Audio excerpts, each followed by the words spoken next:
São as aventuras e as desventuras, né? Porque tem muitas desventuras, infelizmente. Com três personagens, né? Que é o Esdras, o Zorobabel, Esdras e Neemias. São alguns personagens aí muito interessantes nesse período. Bom, vamos lá então, começando a nossa aula. Onde a gente parou na semana passada? Isso é um ponto importante. A gente parou na ascensão do Império Persa. A gente viu na semana passada que o rei Nabucodonosor, ele conquistou ali os judeus, tudo mais, Jerusalém. Ele conquistou aquele território num período ali em três levas, como a gente viu, uma em 606, outra em 597 e a outra em 586 a.C. E depois disso, infelizmente, em 586, o templo é destruído e o pessoal é levado do cativeiro para a Babilônia. Coisas importantes. Quem vai para a Babilônia, em sua maioria, são os ricos, né? A elite do povo de Judá. Então, o pessoal que é mais pobre e tudo mais, que não tem muitas condições, eles ficam lá pelo território de Judá mesmo, tá certo? Alguns acabam migrando para o Egito pouco tempo depois, mas boa parte do pessoal fica no território de Judá, o pessoal mais pobre. É isso que acontece. E passam-se os anos. Né? Muito sofrimento, né, nesse período. A gente não tem muita ideia do que aconteceu nesse período todo. A gente não tem muita informação histórica sobre isso. Temos algumas informações do livro de Daniel, mas mesmo assim não é muita coisa. É como aquele jogo de futebol, né, que é só os melhores momentos. Você não vê o jogo todo. Então é mais ou menos o que acontece no cativeiro. Mas chega um momento que Deus realmente se levanta e usa um certo rei do Império Persa que acaba dominando toda aquela região. E esse camarada é o Ciro, né? E é uma imagem muito interessante. É claro que isso não é uma foto, tá? Não tinha câmera. Importante destacar isso. Isso aqui é um desenho, né? Ou talvez como tem pessoas, na verdade, né? Acredito que deve ser uma filmagem, né? Coisa do gênero. É muito comum, né? Fazer filmagens desses períodos, tá certo? Então a gente tem aí mais ou menos uma representação do que seria essa entrada de Ciro na Babilônia. É pacífico, tá? Ele entra de boa. Ele não sai batendo em ninguém, não. Ele entra mesmo numa boa. O pessoal vai e se rende. Por diversos motivos, né? Os babilônicos não estavam muito felizes com o rei Nabonido, que foi o último rei lá da Babilônia. Por diversos motivos. O rei Nabonido, ele não tinha uma gestão muito boa e ele começa a trocar as divindades da Babilônia. Ao invés de adorar Marduk, que é a principal divindade dos babilônicos, ele começa a adorar outros deuses. E aí o pessoal começa a ficar meio chateado com ele. Ele deixa de cumprir algumas festas muito importantes para os babilônicos, como o Ano Novo da Babilônia, por exemplo. Então a galera estava meio revoltada com ele, né? E aí chega um camarada com um poderio militar gigantesco, falando que Marduk trouxe ele. É interessante isso. Ele, ele realmente fala que o própria divindade da Babilônia foi quem trouxe ele para lá. Então a galera realmente acaba gostando muito disso. E aí, o rei da Babilônia, o rei da Pérsia, né, que é o Ciro, ele vai e acaba anexando a Babilônia em seu império e vai tomando conta de tudo. Os persas, eles respeitavam a língua e os costumes e a religião dos povos. E eles libertaram os judeus do cativeiro e auxiliaram a voltar para a Palestina. Só uma observação, né, que diz Palestina, mas na época o nome do território não era Palestina. O nome que os persas deram para aquela região é Yehud, tá certo? Sempre que você vê essa palavra aí, é o nome que os persas deram para aquela região lá de Judá, Yehud. E aí autorizaram eles a reconstruir o templo. O que aconteceu? O Ciro, aqui tem mais algumas imagens, né? Ciro é ovacionado pelos moradores, né? E aí você tem aí esse momento, né, em que o Ciro ele entra lá. O Império Persa, ele tem uma política muito diferente dos outros impérios. Ele é muito mais gente boa, né? Ele é muito mais político, digamos assim. O Império Babilônico, ele é super agressivo. Ele entra no lugar e acaba com tudo, né? E leva a galera. O Império Assírio, ele é terrível. Ele leva as pessoas da maneira mais agressiva possível e, além disso, ele pega outros povos e coloca no local onde aqueles povos habitavam. A Síria e a Babilônia são muito agressivas. Mas a Pérsia não. A Pérsia é mais tranquila nesse sentido. Até se você for analisar a questão de direitos humanos, a história geralmente ela considera esse período aqui como muito importante para os direitos humanos. Esse período em que o Império Persa ele começa a libertar vários povos, né, vários escravos que estavam sob o jugo da Babilônia. Ele tem uma preocupação maior com essa questão, ele tem uma política diferente. Aí o que acontece? Algumas pessoas lendo Esdras, capítulo 1, versículo 2 a 3, que é o texto em hebraico, é importante falar em hebraico, porque o texto de Esdras e Neemias, eles têm algumas passagens em aramaico. Por quê? Aramaico era a língua que eles aprenderam na Babilônia. Sim, eles aprenderam a língua lá na Babilônia. Eles acabaram aí voltando com essa língua aí e tudo mais. E é a língua que é falada basicamente no tempo de Jesus, né? Jesus ali, os discípulos estão falando uma parte do tempo aramaico, né? Mas, bom, então o aramaico é a língua que a galera absorveu ali nesse período em contato com essas nações, tá certo? Mas no começo do livro de Esdras, ele começa com a descrição em hebraico e diz assim: assim fala Ciro, o rei da Pérsia, Yahvé, que é o nome de Deus aí no Antigo Testamento, o Deus do céu entregou-me todos os reinos da terra e me encarregou de construir-lhe um templo em Jerusalém, na terra de Judá. Todo aquele que dentre vós pertence a seu povo, Deus esteja com ele e suba a Jerusalém na terra de Judá. Construa o templo de Yahvé, o Deus de Israel, o Deus que reside em Jerusalém. Então ele está falando que Yahvé, né, o Deus ali dos judeus, chamou ele para mandar eles de volta. Né? Depois, esse cara é muito crente, meu Deus. Mas que homem de Deus, né? Isaías, por exemplo, né, o chama de ungido, né, na profecia. Só que a palavra ungido, né, no contexto do Antigo Testamento, sem entrar em muitos detalhes, né, é uma pessoa que foi capacitada por Deus para executar uma missão, exatamente o que Ciro está fazendo. Será que Ciro realmente era cristão? Né?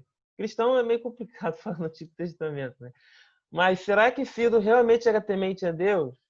Então, a gente tem que ter um cuidado.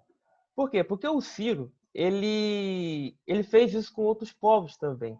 E existe uma descoberta da arqueologia, que é o cilindro de Ciro. É exatamente isso aqui. Está lá no Museu Britânico. O cilindro de Ciro ele foi encontrado, ele tem as inscrições, né, do que realmente foi esse decreto dele. E esse cilindro aqui foi guardado pelos babilônicos. E aí, olha o que o cilindro de Ciro fala. Marduk examinou todos os países de modo cuidadoso à procura de um príncipe reto, conforme o seu coração. Tomou Ciro pela mão, o separou e pronunciou seu nome para que exercitasse o domínio sobre o mundo todo. Quando entrei pacificamente na Babilônia, estabeleci a sede real no palácio do príncipe na alegria e no júbilo. Marduk, o grande senhor, adquiriu para si em mim um coração grande que ama a Babilônia e eu todos os dias faço com que ele seja temido. Olha, tem uma coisa estranha, né? Marduk, o grande senhor, a gente não falou que era Yahvé, tem alguma coisa esquisita aqui. É porque Silug tem uma política, como eu falei, de respeitar as divindades. Né? Ele é muito esperto, na verdade. Ele é um político muito malandro. Né? Ele simplesmente chega para a galera, para aquele povo e fala: olha, foi o Deus de vocês que me trouxe aqui. Né? Foi o. Eu estou aqui, chegou para os judeus, né? Olha, foi Deus que me trouxe para vocês. Né? E ele chegou pro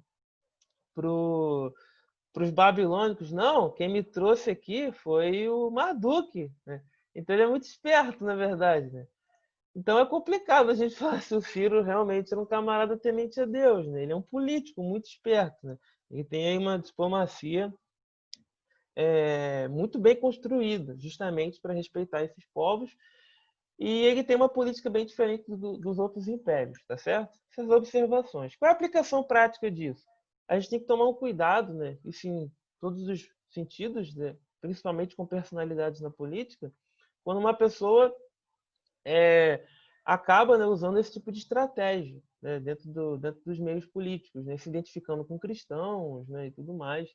Às vezes essa pessoa pode fazer isso querendo aí simplesmente ter um jogo político, né? Às vezes o camarada não é temente a Deus, né? Então a gente tem que ter esse cuidado. A gente identifica se uma pessoa realmente é temente a Deus pelo seu caráter, né? Se o caráter dessa pessoa for realmente um caráter cristão, um caráter que mostra ali uma vida transformada e tudo mais, aí sim eu posso dizer que é um cristão. Agora, eu não posso chegar simplesmente assim e começar a me identificar com alguns valores cristãos só como uma jogada ali para agradar umas pessoas. Então, isso a gente tem que tomar cuidado, tá certo? Por isso que o testemunho é algo sempre fundamental. Bom, continuando, a gente tem aí um pouco da geografia. Achei interessante falar sobre isso, só para vocês terem uma ideia do tamanho do Império Persa. Então, o auge do Império Persa ele acontece no reinado de Assuero. Assuero é o marido lá da Esther, né? Que a gente vai ver daqui a pouco. E é o camarada que mata o Leônidas, né? Então a gente fica meio chateado, né? Mas tudo bem. Então ele dominava aí uma série de lugares, né, no Império bem gigantesco, né? A gente tem comparando com os dias atuais, por exemplo, né, ele abrangia mais ou menos todos esses países. Alguns livros chamam de Império Medo-Persa porque a Média foi conquistada, né, pelos persas. E aí meio que seria um império em conjunto, né? Alguns imperadores ali eles têm descendência dessa região, né, da Média. Por isso que você pode ver esse termo. Mas eu vou usar o nome mesmo de Império Persa para não ficar muito complicado. Então você vê, se você pode observar pela imagem que é uma extensão muito grande, tá certo? Aí só curiosidades mesmo, porque a Bíblia às vezes não tem um mapa, né? E às vezes a gente não tem ideia, né, do tamanho da extensão que são esses impérios.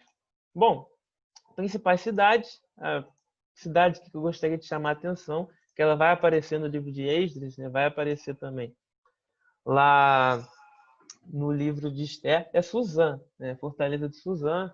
Basicamente, ela foi inicialmente, né, capital de Elão, uma província da Pérsia, sendo a residência dos monarcas, né? Boa parte dos monarcas moravam lá. Você vê que uma parte ali da história de Esther, ela se passa justamente em Suzã, tá certo?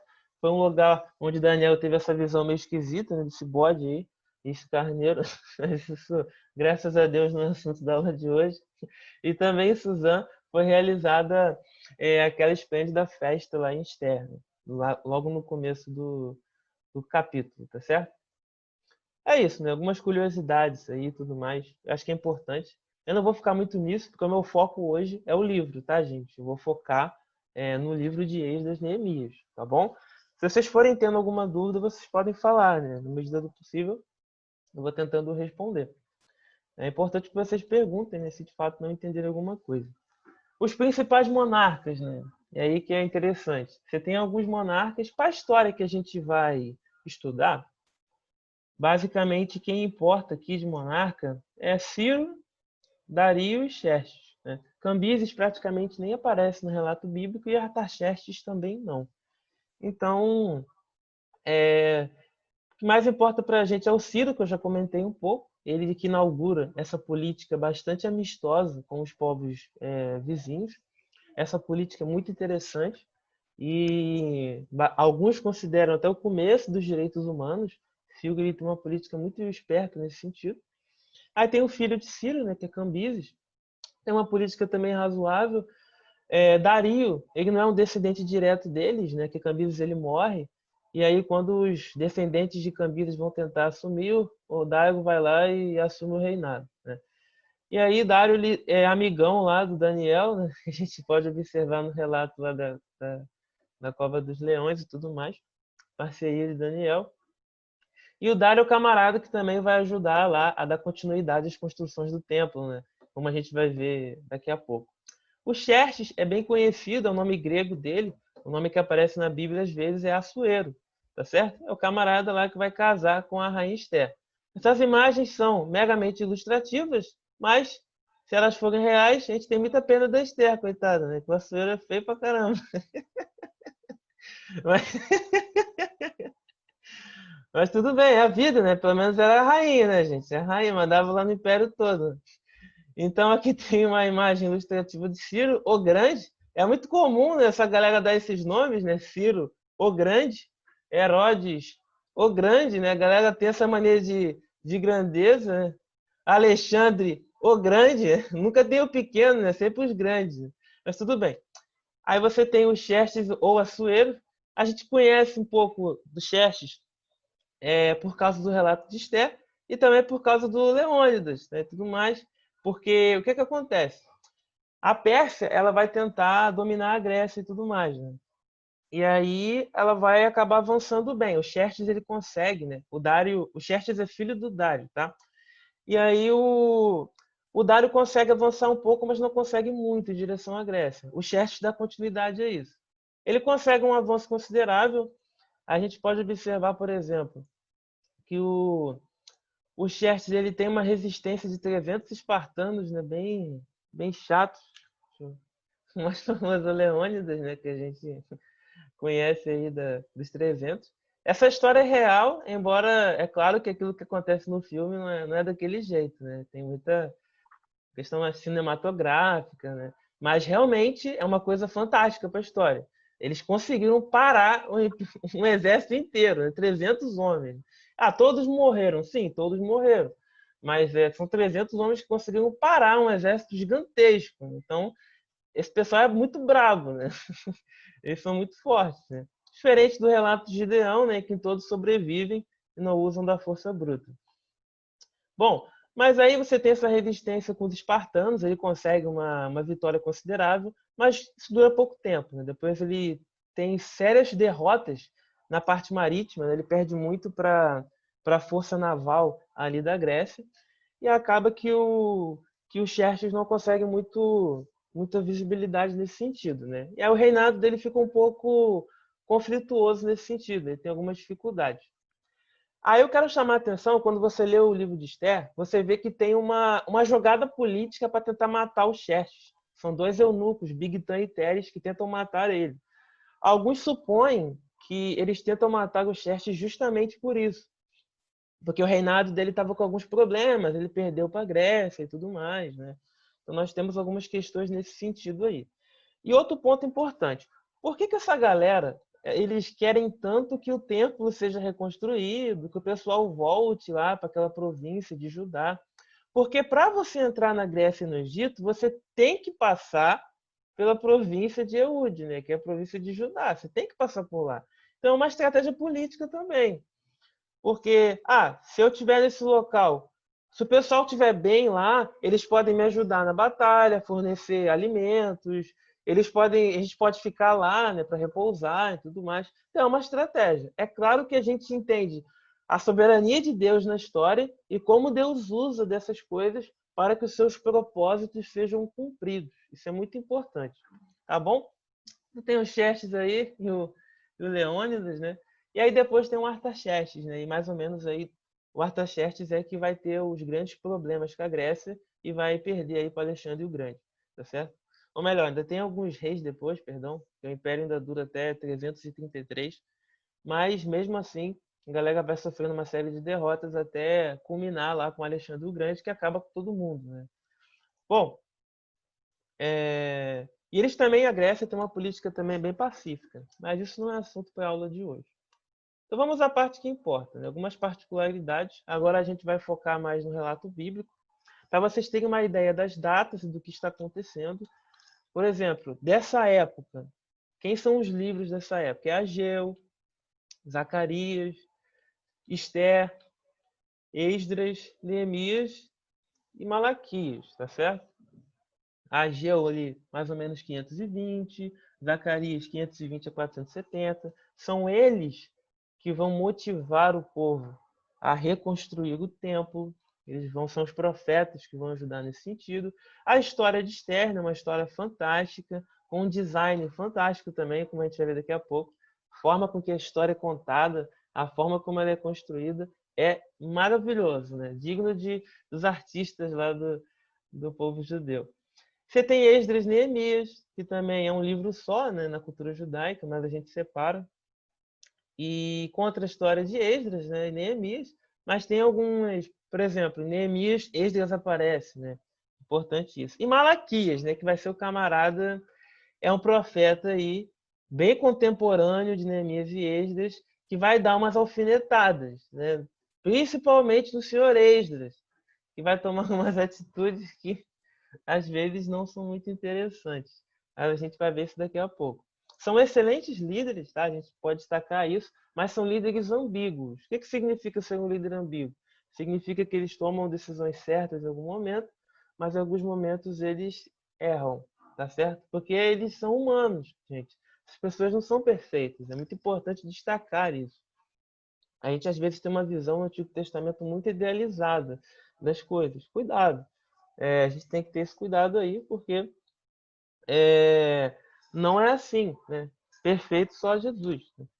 E agora um resuminho aí para vocês entenderem o contexto do livro de Esdras e Neemias. Você tem o início do Império Medo-Persa em 538 a.C., como eu já mencionei, quando ele chega lá e pacificamente derrota a Babilônia, e aí basicamente ele já manda o decreto. E aí você conta aí com 606, que eu falei, que é a primeira data que eles são levados para a Babilônia, dá aproximadamente os 70 anos que a galera sempre fala, né? Que eles ficaram 70 anos lá. Só dá 70 anos se você contar a partir da primeira leva, tá bom? É assim que dá essa conta. Aí, primeiro regresso deles, sobre as ordens do Ciro, o Zorobabel, um camarada chamado Zorobabel, é quem lidera o retorno do pessoal, em torno de 42 mil. Eu tenho um pouco de cuidado com esses números, tá? Esses números não necessariamente são precisos. A gente tem que tomar um pouco de cuidado. Mas é muita gente, né, que veio com eles. Não vou entrar tanto nessas questões. E aí o Zorobabel não, vamos construir o templo e tudo mais. Aí eles vão construir o templo, só que as obras vão parar. Porque, como a gente vai ver daqui a pouco, eles vão voltar, certo? Lembra que ficou uma galera? Ficou um pessoal lá, gente. Ficou os pobres lá. E outros pobres que foram se juntando com eles. E aí vai ter conflitos, porque estavam os ricos lá, o pessoal elite, né, do povo judeu lá fora, e agora eles estão voltando. O pessoal que está chegando, eles vão querer oferecer ajuda. Eles vão querer, não, a gente pode ajudar na construção. Zorobabel, na hora, vai falar, não, sai daqui, a gente não quer ajuda de vocês. Com aquela justificativa de que não pode misturar e tudo mais. Eles estão muito assustados com essa questão toda de eles terem ido para a Babilônia porque acabaram se misturando com os cananeus e adorando a divindade deles. Então eles estão com medo agora. E aí Zorobabel começa a tomar essas atitudes. Aí o pessoal não gosta disso e faz uma fofoca ali formal para o Império Persa. E aí falam que esse povo arrumou muita confusão ao longo do tempo, como a gente vai ver lá no livro de Esdras, logo no começo. E aí o Império Persa vai ler essa reclamação e vai pedir para parar a reconstrução do templo, tá? Mas aí depois vai trocar os reis, vai surgir um outro rei. Quando Dário estiver reinando, eles vão fazer um novo pedido para ele para poder reconstruir o templo. Que os profetas Ageu e Zacarias vão motivar o pessoal a voltar e construir o templo. E aí as obras vão ser reiniciadas, tá certo? E aí eles acabam mais ou menos 4 anos depois. É interessante esse final, quando o Templo de Salomão é construído, né, aquela coisa cinematográfica. Né? O pessoal não aguenta a glória de Deus, né, fica no chão, ele não consegue nem se levantar. Aqui o pessoal chora, né, de tristeza, porque eles viram que não era a mesma coisa. O pessoal mais velho, o pessoal ali que os anciãos que conheciam a história e tudo mais, eles choram porque eles conheciam a grandeza do templo anterior, tá certo? Claro, né? O templo de Salomão é bilionário, né, gente? Os impostos que ele cobrou, né? Tinha de tudo lá naquele tempo. É claro que esse aqui estava mais apertado o orçamento, né? Então ele não vai ser tão chique, né, quanto o de Salomão. Aí a história de Esdras vai acabar, lá em Esdras capítulo 6, tá certo? Vai parar e vai vir o capítulo 7. Aí o capítulo 7 é isso que eu falei para vocês. Vai passar mais ou menos 80 anos, né? Vai passar muito tempo. Só em 458 que vai ter o segundo regresso. Então é esse que é o cuidado que você tem que tomar quando você for ler. Quando você for pular de um capítulo para o outro, vai passar um tempo aí gigantesco, tá certo? A gente tem que ter esse cuidado aí. Então, mais ou menos o segundo regresso aí dos israelitas. Entre esses tempos, a história de Esther. A história de Esther é o quê? É aquele pessoal que ficou. Como assim o pessoal que ficou? O pessoal foi para Babilônia, certo? Aí construíram família lá, arrumaram um emprego lá. Aí o Ciro manda o pessoal de volta. Aí algumas pessoas não vão querer voltar. Eu já estou com a minha vida aqui, estou bem, né? Tô tranquilo. Para que eu vou querer voltar? Aí eles ficam, né? Então, a história de Esther é um desses judeus, por exemplo, que ficaram, né? Mardoqueu, por exemplo, o nome Mardoqueu ele vem de Marduk, né? Aquela divindade lá da Babilônia. Talvez ele tenha usado esse nome para se disfarçar, alguma coisa assim do gênero, mas você percebe, né, que eles acabaram ficando lá naquela região mesmo e tendo uma postura mais pacífica, né, com os povos de lá. É assim que acontece a história de Esther, né? O nome de Esther não é Esther, é Hadassah. Mardoqueu que muda o nome dela, né? Quando acontece aquela situação de levar as meninas lá para o harém do Assuero, ele estava caçando uma esposa nova, e aí leva as meninas para lá. Aí o Mardoqueu, não, não, não, muda o seu nome para Esther, né? Aí provavelmente, né, Esther vem de Estar, né, que é a deusa do amor lá na Babilônia. Né? O Mardoqueu é muito esperto, né? A garota era um amor até no nome. Né? Então, Mardoqueu fez isso daí, tá certo? Aí a Esther, ela foi, né, e tudo mais, aí o Assuero se apaixonou, né? Não é bem assim não, né, mas deixa quieto. Então, é mais ou menos isso. Aí ela acaba casando com o Assuero, né, vira a rainha lá do Império, e aí Deus usa tudo mais, essa questão toda para salvar a vida dos judeus. A gente percebe claramente no livro de Esther, embora o nome de Deus não apareça, a mão dele está lá, né? Deus está agindo o tempo inteiro para preservar o seu povo e preservar os seus propósitos. O segundo regresso dos israelitas, né? Esdras, e é muito bonito isso que Esdras e Neemias fazem, eles têm uma postura estável lá no reinado, eles têm uma situação bem mas tá uma vida estável lá, né? Tudo mais. Eles deixam toda essa glória e vão para um lugar bem abandonado, estava bem destruído, né? E vão tentar lá reconstruir a situação. Esdras ele vai focar muito na questão da lei, tudo mais. O foco de Esdras é fazer com que o povo lembre da lei de Moisés e cumpra os seus princípios dessa vez. E Neemias ele vai querer reconstruir a cidade, reconstruir os muros de Jerusalém, depois levantar os portões e tudo mais. Vai fazer uma baita obra lá, acabar em tempo recorde de 52 dias, né? Tudo mais. Então é mais ou menos isso, né? Entre Esdras e Neemias você tem uma diferença de 15, 14 anos mais ou menos. E no final, lá, 433, Neemias volta para a Pérsia. E em 331, Dário é derrotado pelos exércitos de Alexandre o Grande. É claro que aqui é outro Dário, tá? Não é o mesmo Dário que vai autorizar a reconstrução aqui, né, do templo. É outro Dário. É comum os reis repetirem os nomes, Dário I, Dário II, Dário III. Isso é bastante comum aí nessas culturas. Ficou alguma dúvida nisso, gente? Eu sei que é muita informação, mas isso ajuda a gente a entender mais ou menos como funciona o livro, tá certo? Se vocês tiverem alguma dúvida, é só falar. Um resuminho aqui de tudo isso que eu falei. Então você tem 538, o retorno dos exilados, tá certo? E aí o total de pessoas que voltaram. Você tem 537 as obras do templo, vai ser interrompida pelos motivos que eu falei, e a gente vai trabalhar eles melhor daqui a pouco. Em 520 é onde se reinicia as obras, o profeta Ageu e Zacarias ali vão profetizar bastante para as obras voltarem.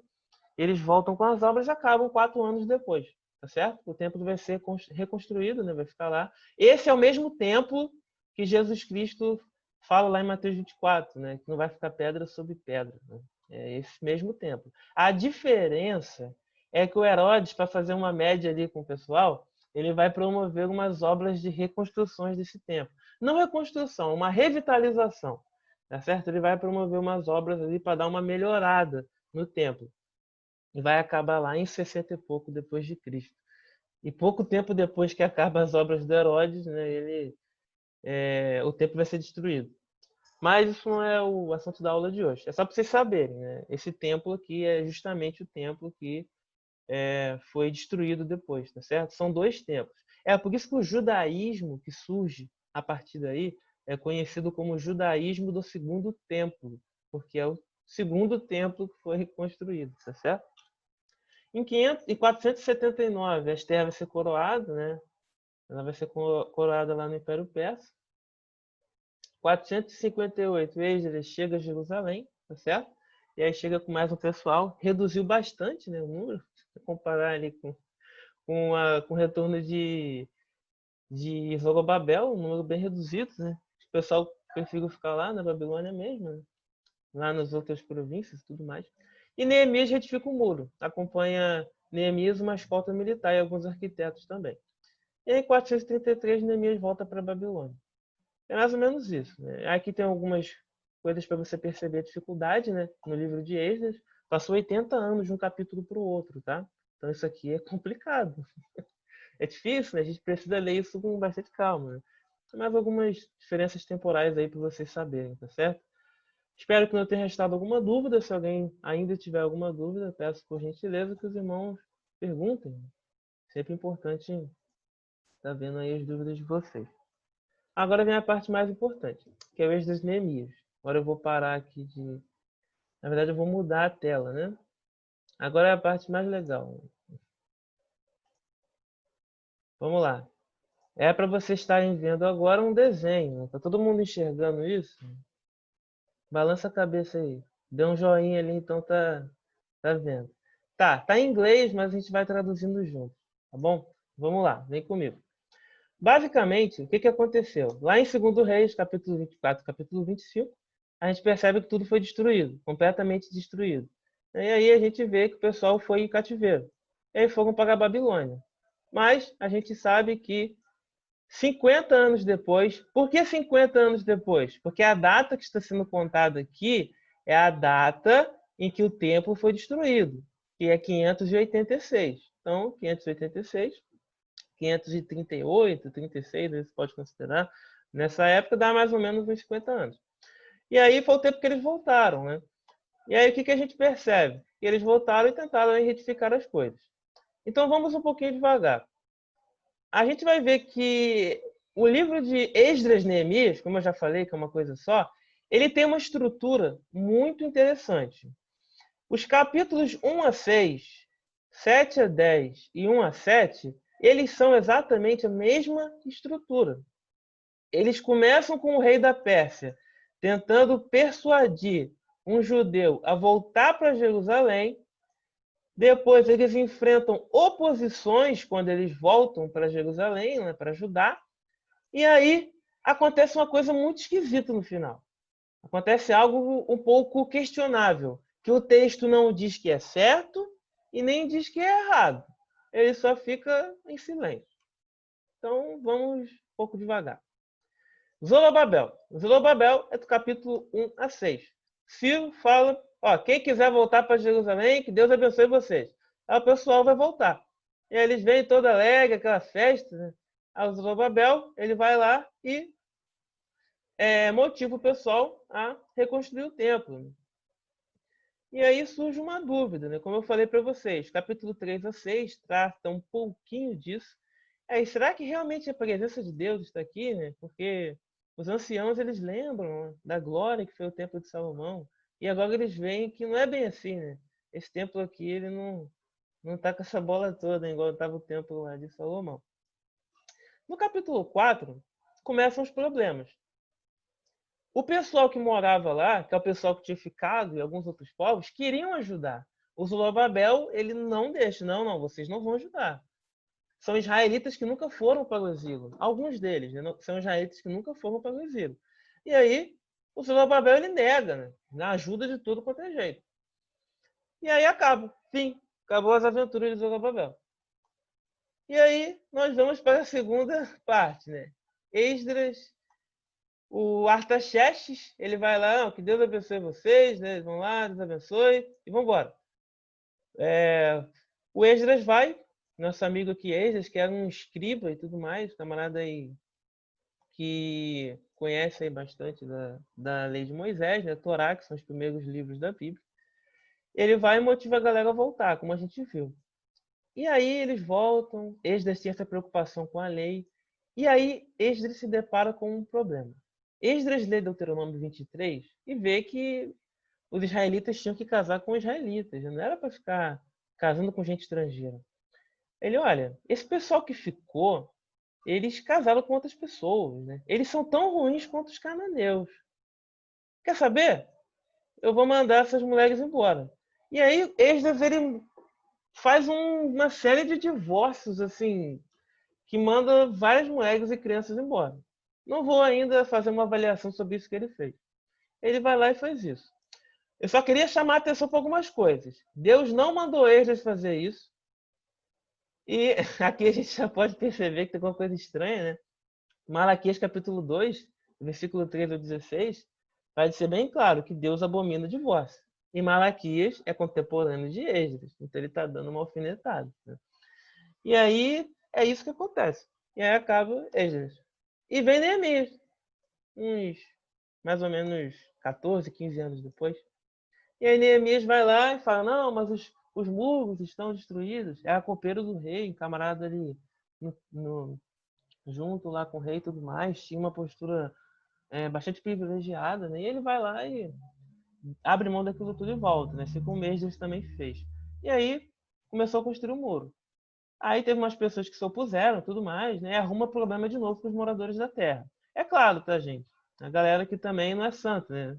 É muito difícil você falar de heróis e vilões aqui, né? Porque todo mundo comete erros, né? Então mas Esdras consegue vencer sua posição, se isola do restante, né, com a construção dos muros e tudo mais, e acaba de novo, desse jeito. O pessoal indo embora, e aí o Neemias aí reconstruindo os muros. O capítulo 8 ao 12 é a parte mais bonita do livro. Né? Esdras e Neemias fazem uma maratona, a maratona aí da Torá, eles ficam 7 dias aí, uma leitura da Torá e tudo mais, e o povo faz uma nova aliança com Deus, é um avivamento praticamente. Confessam pecados, eles renovam ali seus votos com Deus, é uma grande festa, tá certo? Isso é muito lindo, né? Você vê aqui que realmente o pessoal se arrependeu dos seus pecados e tudo mais. E vem o Neemias 13, né? O grande problema de Neemias 13. Por quê? Porque Neemias 13 vai avaliar se a reforma que Zorobabel, Esdras e Neemias fizeram deu certo. Bom, Zorobabel, ele queria que o templo fosse reconstruído. No capítulo 13, Esdras vai lá e ele olha que a galera não estava no templo. O templo estava rejeitado, estava largado. Né? Então, aparentemente, o que Zorobabel motivou ali não deu muito certo, né? Porque o templo ficou meio largado no final. E aí Neemias vai lá e vê a galera trabalhando no sábado. Poxa, mas falaram que iam cumprir os mandamentos, gente. O pessoal está trabalhando no sábado, não pode desonrar o sábado. Então não deu certo também a maratona da Torá aí. E aí ele proíbe, ele fecha os portões, né? Aí o pessoal começa a pernoitar nos muros que ele construiu, né? Eles formam lá o camelódromo de Jerusalém, né? E aí o Neemias fica revoltado, né?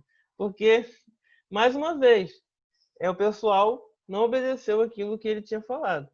E ele pede a Deus misericórdia no final, né? E acaba o livro, gente. O livro acabou. O livro acaba assim. O livro acaba realmente com tudo dando errado. Ué, mas não era isso que eu imaginava, né? Mas é isso que aconteceu.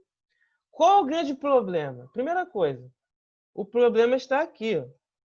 O livro começa com esperança, mas termina com grande desapontamento. Por quê? O livro está nos mostrando que a reforma é muito mais do que muro, é muito mais do que templo. A reforma, meu amigo, é o que Jeremias já tinha apontado e Ezequiel também. Vocês precisam de um coração novo, gente. O problema é que o coração de vocês é de pedra, né? Vocês precisam de um coração de carne. É o que Jesus vai dialogar com Nicodemos em João capítulo 3. Ô Nicodemos, o negócio é o seguinte: você precisa nascer de novo, Nicodemos. O problema é esse.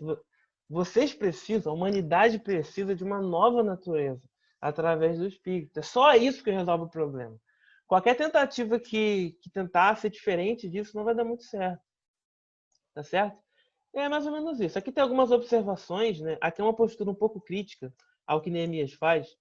É porque os profetas, depois do exílio, eles tinham profetizado que iria ter um reino messiânico, que a presença de Deus seria um novo templo e que seria o cumprimento da promessa de Abraão. Qual é a promessa de Abraão? Que a partir de Israel serão benditas todas as famílias da terra. E o que Neemias está fazendo?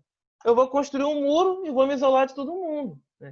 É por isso que é um pouco questionável essas posturas aí que Neemias faz, tá certo? Mas, como eu falei, a gente não nega que são homens de Deus. São homens aí que foram usados por Deus. Mas o que eles fazem é um pouco questionável às vezes. Bom, então vamos agora à avaliação de tudo. Né? Isso aqui vai ser tratado com mais detalhes pelos outros professores ao longo das outras lições. Eu só estou dando aqui uma ideia geral, para vocês olharem o livro sem essa visão triunfalista que às vezes algumas pessoas transmitem. Esdras, Neemias e Zorobabel são crentes muito tementes de Deus, mas eles cometem erros, tá certo? Esse que é o problema. A gente pode ter um zelo muito grande pela palavra, mas mesmo na crise e com um zelo muito grande da palavra, não justifica coisas absurdas. Como assim coisas absurdas? Mandar as mulheres embora, gente, é praticamente mandá-las para a morte. Eu estou falando de mulheres em uma época antes de Cristo. Antes de Cristo. Mulher para a sociedade não é nada. Ela não consegue arrumar emprego. Ela, no máximo, vai ganhar dinheiro se prostituindo. No máximo. Então, lembra da viúva de Sarepta e outras viúvas que aparecem lá na Bíblia? Essas mulheres estão preocupadas que quando acabar o azeite, elas vão morrer, porque elas não têm mais o que fazer. Lembra de Agar lá com Abraão? Abraão manda ela embora. A mulher larga Ismael num canto, meu irmão, e fica num lugar para morrer de fome, porque ela não tem mais o que fazer. Então, olha, Deus ele não queria que o pessoal casasse com estrangeiros, realmente. Agora, o fato dele não querer casar com estrangeiro justifica um divórcio coletivo? Esse é o ponto. Esse é o ponto que a atitude de Esdras é questionável nesse sentido. Deus realmente abomina o jugo desigual, como nós costumamos falar. Mas a partir do momento que a aliança foi feita, o livro de Esdras nos ensina que a aliança do casamento é uma coisa muito séria, é uma coisa muito séria. A partir do momento que essa aliança foi feita, Deus abomina o divórcio, como Malaquias vai falar ali. E agora, umas curiosidades, tá, gente? Ah, não pode casar com estrangeira. Mas José casou com a Zenate. A Zenate é egípcia. E ninguém fala nada. Davi tem sangue moabita correndo nas veias, porque ele é descendente de Ruth. Ruth é moabita e casa com Boaz. Então, Davi tem uma descendência estrangeira. Então, assim, Moisés casou com Zípora, Zípora é medianita. E depois tem aquele caso lá da Cuxita em Números, né? E é interessante aquele caso em Números, que quando Moisés, o pessoal critica, né, Moisés e tudo mais naquela situação, e o que acontece com o pessoal que está criticando Moisés? Eles ganham uma lepra de presente, né? Miriam ganha uma lepra de presente ali, pelo que ela estava fazendo com a liderança. Então, a gente tem que tomar um certo cuidado, né, com essas coisas. É que no Antigo Testamento as coisas vão evoluindo aos poucos, né? Então a gente tem que entender que essa questão da aliança é uma coisa muito séria, a primeira coisa que a gente aprende nesse sentido, tá? E que esses divórcios coletivos de Esdras, eles são uma postura, é um zelo pela lei, né? Mas é um zelo aí que acaba arrumando um certo problema. Ah, mas o pessoal iria absorver a língua do povo, né? Eles não iriam absorver, gente, eles já absorveram. Né? O livro mesmo de Esdras e Neemias, ele já tem passagem aramaica. Né? As consequências, assim, é uma situação de crise. Gente. Crise é isso. Qualquer decisão que você toma, elas têm consequências. É o que a gente está vendo hoje. Né? Se fecha o comércio, tem uma consequência. Né? Se abre o comércio, tem outra consequência. Então, são coisas difíceis. Crise é realmente isso. Te leva a tomar uma decisão que é difícil. Você tem que tomar aquela decisão que minimiza ao máximo ali os danos e as consequências, tá bom? Então, Esdras, Neemias e Zorobabel, eles tomam... É muito bonito o que eles fazem, de sair de toda aquela realeza e ir para esse local com boas intenções. Mas eles cometem erros, como eu falei. Talvez a forma tão agressiva que eles reagem aos moradores da Terra é um pouco complicado, tá certo? Mas, como eu falei, tem erros e tem acertos, tá, gente? Isso aqui não é um manual de liderança. Na verdade, isso aqui está clamando pelo quê? Que o ser humano precisa de uma nova natureza. É isso que esse livro está ensinando para a gente de uma forma muito forte. É o que Jesus vai falar com Nicodemos. Nicodemos, ô Nicodemos, você precisa nascer de novo, Nicodemos. Nascer de novo, tá certo? Alguém tem alguma dúvida? Eu sei que essa parte é meio complicada, né? Isso só mostra um pouco da complexidade que é o livro. O livro não é fácil, né? Como a gente pode perceber. Ó, e aqui, como eu falei, né, do capítulo 6 para o 7 passou 70 anos, tá? 70, 80 anos ali, mais ou menos. Então, passou muito tempo, tá bom? É bom chamar atenção para isso quando vocês forem ler. Alguém tem alguma dúvida? Alguém quer falar alguma coisa? Todo mundo entendeu, gente? Eu sei que isso é meio complicado assim, né? Mas é a gente não ter essa visão triunfalista demais. Tem boas qualidades, aprendemos com as qualidades, aprendemos com os defeitos. Só quem não tem defeito é Jesus. Só ele, né? É ele que realmente ele não vai ter nenhum erro. Eu vou terminar a minha aula agora, se não for ter mais perguntas, eu vou terminar a aula com algumas curiosidades literárias, né? Eu gosto de falar, por exemplo, que os judeus são praticamente artistas, né? Eles compõem o texto. Aqui você já percebe, né? Que a história é contada de um jeito brilhante, né? Você tem uma estrutura muito bem definida. E tem isso ao longo de todo o livro de Esdras. E aí eu vou dar o exemplo de uma estrutura que aparece muito com o livro de Esther, tá certo? Então eu vou compartilhar aqui novamente a tela, vou parar o meu compartilhamento. Eu vou colocar aqui o livro de Esther. Bom, vamos caminhando aí para o término já. O livro de Esther ele tem uma estrutura que é conhecida como quiasmo. O que é um quiasmo? Né? Essa palavra feia, basicamente, de forma bem simples, significa que o livro ele tem uma estrutura que se cruza. Ele começa e aqui tem um ponto central e depois volta. E volta, as coisas que voltam se relacionam com o que aconteceu anteriormente. Então vamos com calma. Capítulo 1 e 2 de Esther é a grandeza do reino da Pérsia. No final, é a grandeza de Mardoqueu, né? A grandeza ali de Deus, claro, né? A partir do feito de Mardoqueu e Esther. Então você percebe que houve um contraponto, tá certo? No capítulo 3, a primeira parte dele, Amã, aquele camarada lá que quer matar os judeus, ele é levado e tudo mais, né? No finalzinho, capítulo 8, é o Mardoqueu, né? Que é elevado, na verdade. Né? Ele que... É muito legal essa parte, né? Que é um texto bem interessante. Recomendo muito que vocês leiam depois. No capítulo 3, na letra B, o Amã decreta que matem os judeus. E no capítulo 8, o Mardoqueu decreta que salvem os judeus. Está percebendo que a história está sendo contada de uma forma muito interessante? Isso aqui é um toque artístico maravilhoso, que é muito recorrente no Antigo Testamento. E aqui é legal, né? Que é o momento em que Mardoqueu ele fala para Esther sobre o plano, né? E aí vem o primeiro banquete de Esther. E aí, quando você cruza de novo, você tem Esther e Mardoqueu tentando mudar o plano maligno e o segundo banquete. E o ponto central, realmente, ali da história é aquele momento em que Mordecai, ou Mardoqueu, né, dependendo da versão, ele é de fato aí exaltado, né, tudo mais. E o rei está lá sentado e lê as crônicas lá do rei da Pérsia e vê que ele ajudou aquela conspiração que eu falei dos eunucos Bigtan e Teres, ele ajudou a parar essa conspiração. Aí o rei descobre e decide honrá-lo, né? E é muito humilhante para o inimigo lá de Mardoqueu. E a partir disso, o livro todo muda, né? Então isso que é um quiasmo.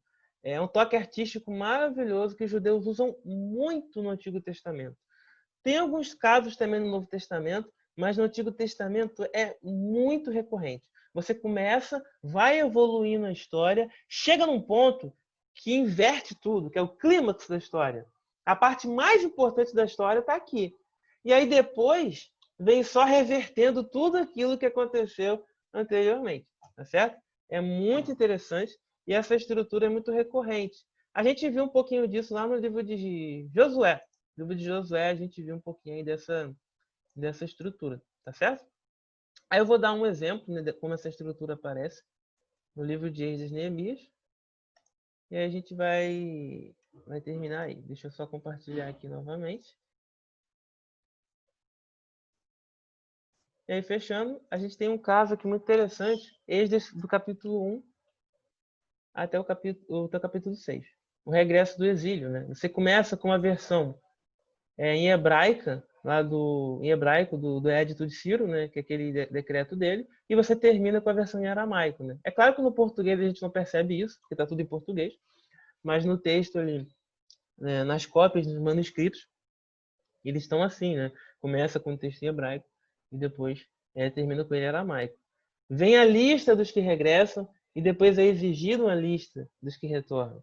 O altar, ele é iniciado, o templo, né, a construção do templo. Ela para e lá depois do capítulo 5 a construção retorna. Aquele momento que eu já expliquei para vocês. Os inimigos, eles conspiram para tentar interromper a construção e aqui efetivamente eles interrompem. E o ponto central é a oposição aqui à reconstrução que é documentada, né? Em que todo esse interesse aqui de reconstruir ele é revertido, mas depois essa situação vai se equilibrando ali com os casos anteriores. É muito bonito isso, né? Essa estrutura aparece em vários outros momentos. A Torre de Babel, em Gênesis 11, ela é toda assim, por exemplo. É bem interessante isso.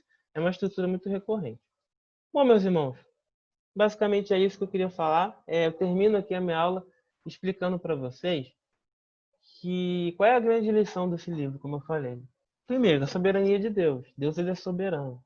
Mesmo quando o povo peca contra Deus, né? E Deus ele se ira e manifesta o seu caráter mais ali de justiça contra o povo, ele também vai lá e resgata eles, né? Ele usa o Ciro como uma política particularmente nova para aquela região e usa o Ciro para realmente resgatar ali os judeus daquela situação tão ruim que eles se encontravam. E aos poucos a situação vai se contextualizando ali, tá certo? Como eles têm uma reação muito contrária aos outros povos, começa aquele problema que a gente vê no Novo Testamento, que os judeus começam a se achar superior aos outros povos, né? Começam a achar que é só eles, né? Que os outros não prestam. A ideia da pureza étnica, que só eles eram puros, o restante é tudo impuro. E aí começam esses problemas aí, tá certo? O fato deles terem um zelo muito grande com a lei não justifica tratarem os outros povos como inferiores, né? Gênesis 12 é claro, em ti serão benditas todas as famílias da terra. A ideia é que a coisa fosse expandida. Uma outra coisa que nós aprendemos com o livro, para a nossa vida, principalmente nós jovens, casamento é uma aliança muito séria, muito séria. A crítica que Malaquias faz ali é uma crítica bem forte a Esdras, né? Mesmo ali que a coisa deu errado, e Paulo também trabalha muito bem isso lá em 1 Coríntios capítulo 7, quando ele fala sobre o casamento, e fala com o caso das pessoas que são casadas com ímpios, né? Ah, se a mulher tem um marido ímpio, ela tem que abandonar ele? Aí ele dá uma série de orientações, não é bem assim. Ele é santificado por você, ele vai dando uma série de recomendações ali, né? Para que o divórcio seja algo realmente em último caso, dada a seriedade dessa aliança. Então, para nós jovens, né, estamos aí pedindo a Deus e tudo mais, orando a Ele nesse sentido. É importante que se tenha muito cuidado, né, com essas escolhas, tá certo? E outro ponto importante do livro também é a questão de que o ser humano só vai ser consertado mesmo, gente, com um novo nascimento, né? Você pode promover uma reforma política, você pode promover uma série de coisas, mas o que vai resolver o problema, gente, é o novo nascimento. E se Esdras, Neemias e Zorobabel tivessem de fato resolvido tudo, se eles tivessem realmente resolvido todas as coisas, não teria necessidade de você ter essa esperança no Novo Testamento de um Messias, né? Por que eu vou querer um Messias, né, se eles já resolveram? É claro que não foi resolvido tudo, né? Eles, de fato, conseguem reconstruir o templo e tudo mais, mas muitas coisas acontecem, né? Muita coisa, infelizmente, não foi resolvida. E aí só vai ser resolvido mesmo aí quando Jesus Cristo ascende e instaura o seu reino na Terra, tá certo? Então essas são as lições que nós aprendemos, né? E que em momentos de crise é importante tomarmos muito cuidado com as decisões, porque nós não podemos tomar decisões, né, como aconteceu, absurdas, né, usando justificativas da lei, né, como o caso ali do Esdras fez, né, com as mulheres e tudo mais. Ah, mas o texto não condena o que ele fez, né? O texto ele não condena, mas o texto mostra os efeitos negativos do último capítulo que aquilo gerou, né? O capítulo 13 é um desastre.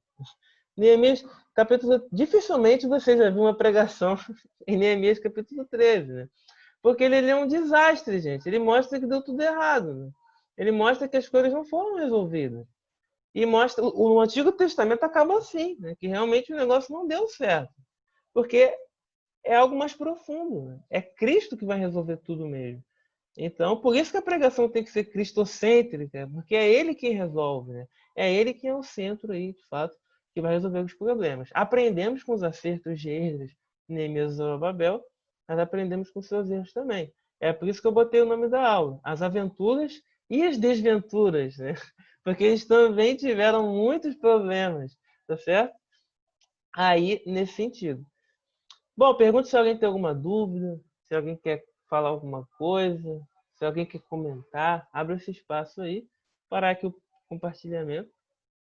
Se alguém quiser depois os slides eu boto lá no grupo, né, se alguém tiver interessado. Tem algumas perguntas aqui que eu não vi, irmãos, perdão. Deixa eu ver aqui. Qual o motivo de Assuero ter um nome grego, né? Ele criou, ou foi assim chamado pelos gregos, né? É porque assim, né? A cultura helenística, né? Que é a cultura dos gregos, ela vai ser muito difundida, né? Com Alexandre o Grande, né?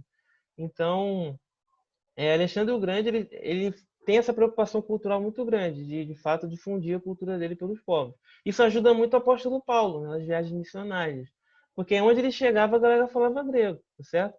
Então o grego é um idioma muito difundido, né? Então nos historiadores posteriores, como Heródoto, por exemplo, eles vão registrar o nome de Assuero como Xerxes, né? Que é o nome grego e tudo mais, porque a cultura grega e tudo mais, os gregos eram os mais preocupados com essa questão aí intelectual. Tá certo? Alguém tem mais alguma pergunta, irmãos, nesse sentido? Alguém quer comentar alguma coisa? Dar algum aviso? Alguma coisa? Não vou acabar a aula, hein? Muito obrigado aí pela presença de vocês, né?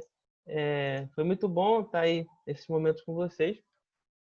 Acredito que essa ideia do Zoom tem funcionado bem, né? Para a gente falar um pouco aí da, da situação desse livro, né? E tudo mais. E aí os outros capítulos vão ser explorados aí posteriormente pelos nossos outros amigos. Então, eu espero que tenha ficado claro. Eu recomendo vocês a lerem o livro. É um livro complicado, né? Como vocês puderam ver. Mas agora com essa visão toda, fica bem fácil para vocês entenderem e lerem esse livro, tá certo?